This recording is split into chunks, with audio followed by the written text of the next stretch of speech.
Pessoal, eu quero fazer várias considerações sobre a importância de nós mantermos as baias ou currais de um confinamento bem drenadas. Eu vou fazer várias considerações aqui. Eu estou à frente de um curral que está desocupado, ele está sem animais, então vai facilitar bastante alguns comentários que eu quero fazer.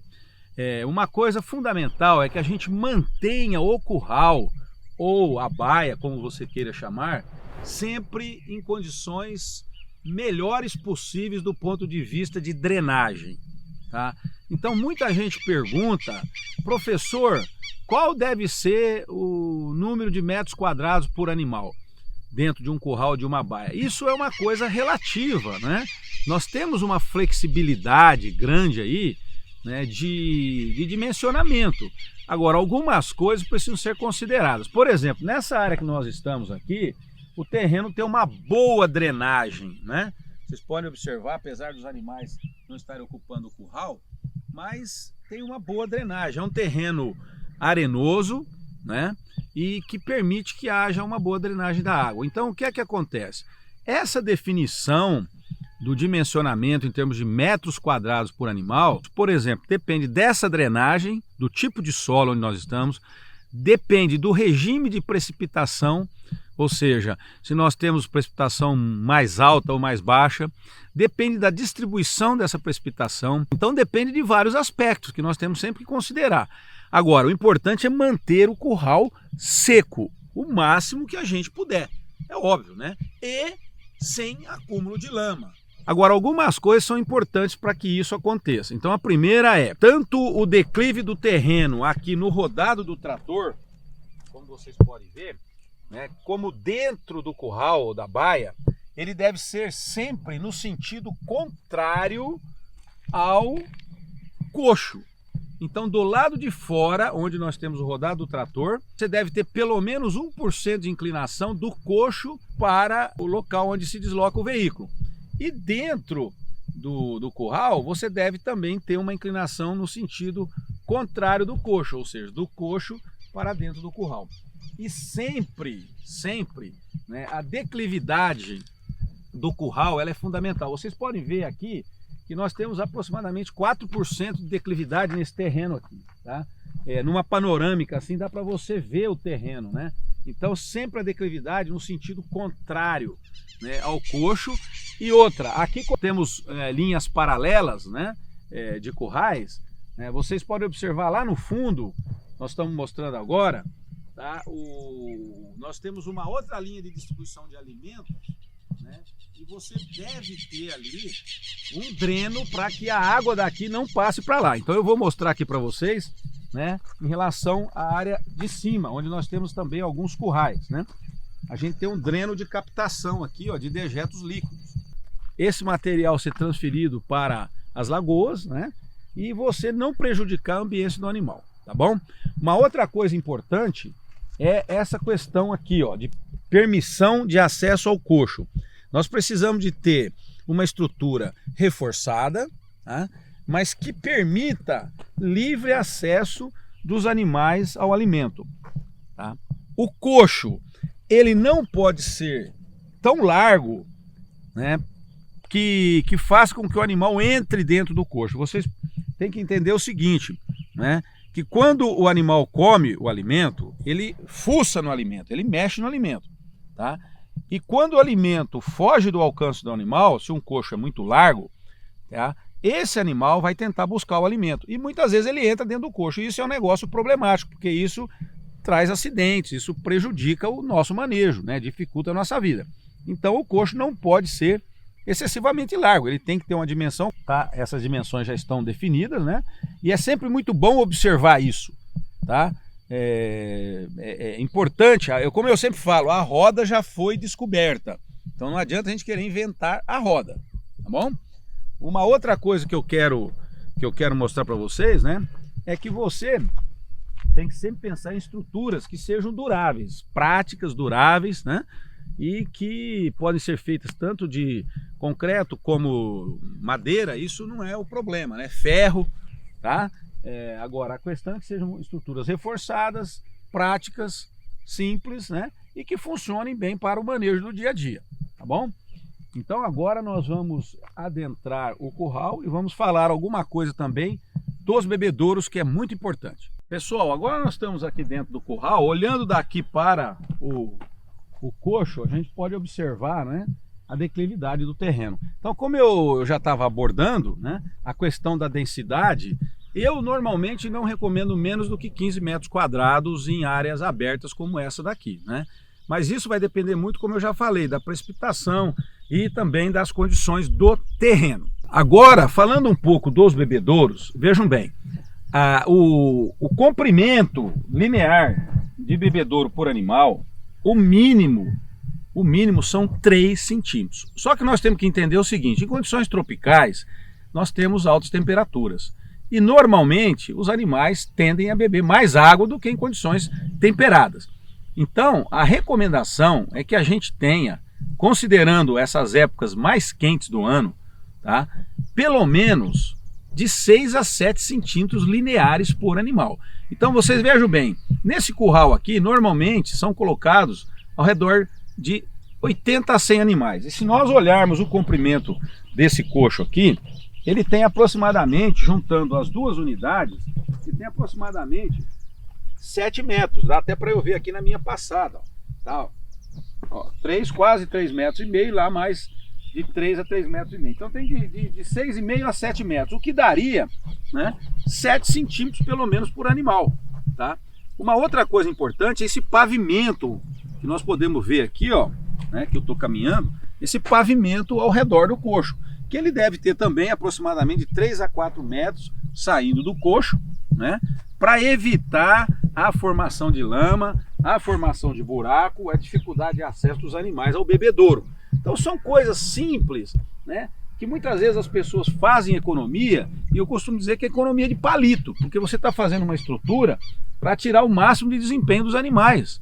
Então você precisa, e uma estrutura que vai durar, que vai ficar muitos anos servindo a sua atividade. Então tem que fazer bem feito, como nesse caso aqui, uma estrutura simples, mas funcional, né? E que tem a dimensionamento correto para os animais, prevendo não a época mais fria do ano, mas prevendo a época mais quente do ano.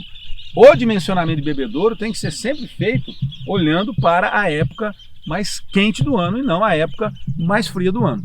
O consumo de água pelos animais é de 3 a 4 litros de água por quilo de matéria seca. Então o animal que come 10 quilos de matéria seca, ele vai consumir de 30 a 40 litros de água. Só que na época quente do ano, esse consumo ele dobra.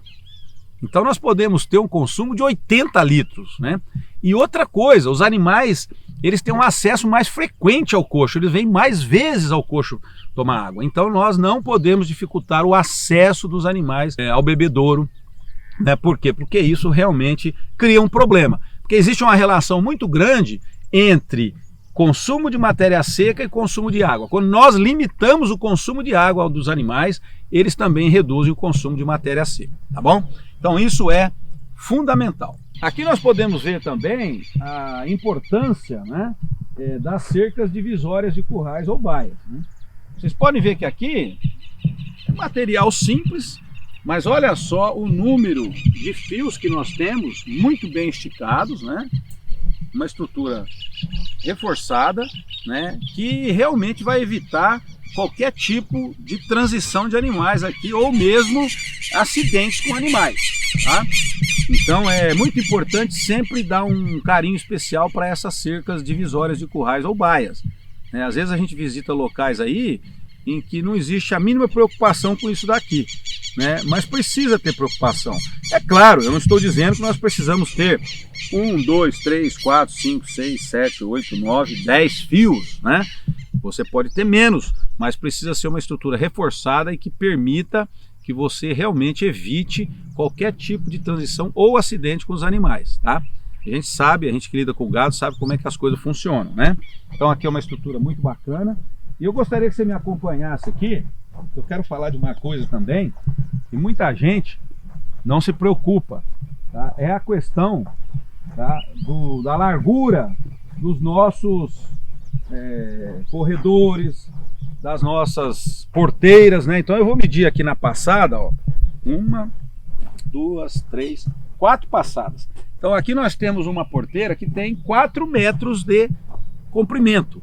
Então tudo isso precisa de ser visto antes para facilitar o manejo, facilitar o acesso de máquinas aqui dentro.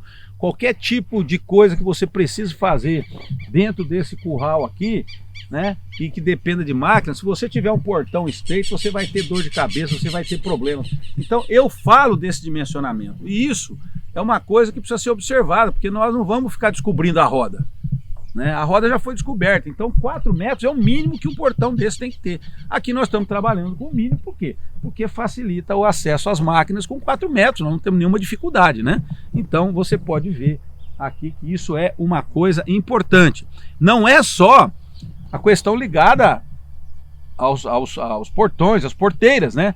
É a questão ligada também à largura, né, das áreas de trânsito de veículo, né? A área de movimentação de veículo, né? Pessoal, uma coisa também que eu sempre destaco, além de outras coisas que eu já falei, é essa questão do pavimento ao longo do coxo. Então vocês podem observar aqui, ó, tá?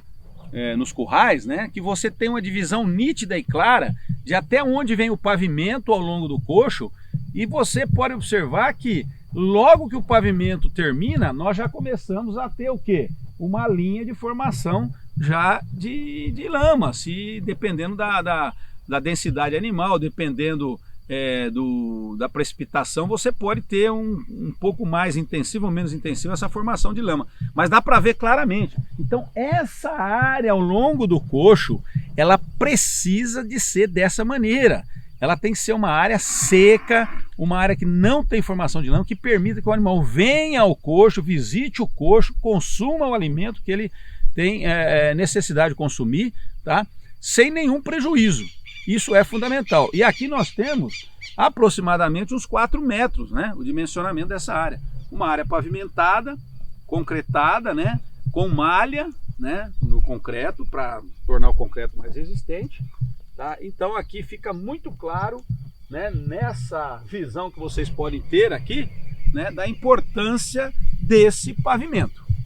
Pessoal, é importante sempre levar em consideração também, né, as estradas, né, os corredores de alimentação, corredores de movimentação de gado. E nós vemos aqui nessa estrutura que a largura dessa estrada, aqui é um corredor ou uma estrada de alimentação, né? Ela tem 5 metros de largura, tá? E o mais importante, ela é toda cascalhada, né? A gente pode sentir que é um terreno bastante firme, que não há formação de lama, por maior que seja a precipitação. A inclinação é no sentido contrário do coxo para o dreno, que está aqui à minha esquerda, tá? É uma área bem cascalhada, né? E outra coisa, onde tem o rodado do trator, né, nós temos que preservar isso daqui, tá? Para quê? Para facilitar a distribuição de alimento. Então é uma área que não pode ser irregular, uma área que tenha buracos, né? Uma área onde há formação de lama, porque a água acumula aqui. Tá? Tudo isso prejudica o nosso trabalho. Tudo isso prejudica o manejo. Seu funcionário vai ficar mais chateado, vai trabalhar mais zangado, entendeu? Então a gente precisa de evitar esses problemas, né? E isso tudo pode ser evitado com bom planejamento, né? Os pequenos detalhes, né? Coisas simples, práticas, que você com certeza pode fazer e evitar dores de cabeça no futuro. Se você achou esse vídeo informativo, não se esqueça de curtir e se inscrever para um conteúdo mais envolvente. Obrigado por me acompanhar e nós nos vemos no próximo vídeo.